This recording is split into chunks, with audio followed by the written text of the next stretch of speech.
முதலமைச்சர் தான் இப்படின்னா நீர்வளத்துறைக்கு ஒரு அமைச்சர் இருக்கிறார். இப்படி ஒரு அமைச்சர் நீங்க பார்த்திருக்கவே முடியாது. பத்திரிகையாளர் பார்த்தாலே திருள மாதிரி ஓடுறாரு, தலைதறிச்சு ஓடுறாரு, எந்த கேள்விக்கும் பதில் கிடையாது.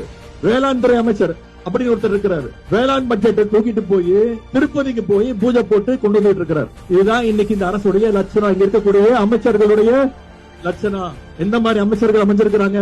திருட்டு லாட்டரி விற்கிற ஒரு அமைச்சர், திருட்டு விசிடி விற்ற ஒரு அமைச்சர், பிளாக்ல டிக்கெட் விற்கிற ஒரு அமைச்சர், உருட்டு கட்டையிலோட சுத்திட்டு இருக்கிற ஒரு அமைச்சர், எல்லாத்துக்கும் மேல போதை பவுடர் அமைச்சர். இப்படி மொத்த கேபினெட்டுமே ஒரு ஜோக்கர் கூட்டமாக இன்னைக்கு தமிழ்நாட்டில் அமைஞ்சிருக்கு.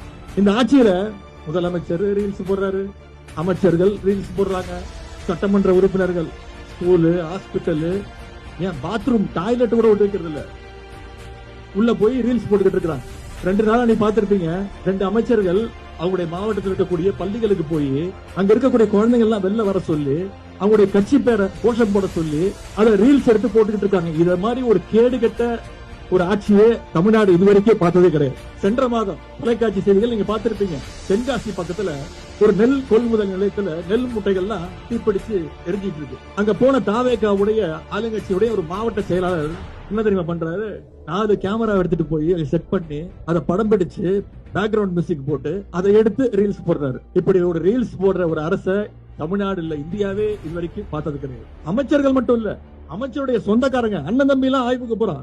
அரசு அதிகாரிகளுக்கு தெரியல யார் அமைச்சர், யார் சட்டமன்ற உறுப்பினர், யாருக்குமே தெரியல. அந்த அளவுக்கு ரீல்ஸ் வெறி முத்து போயிருக்கு.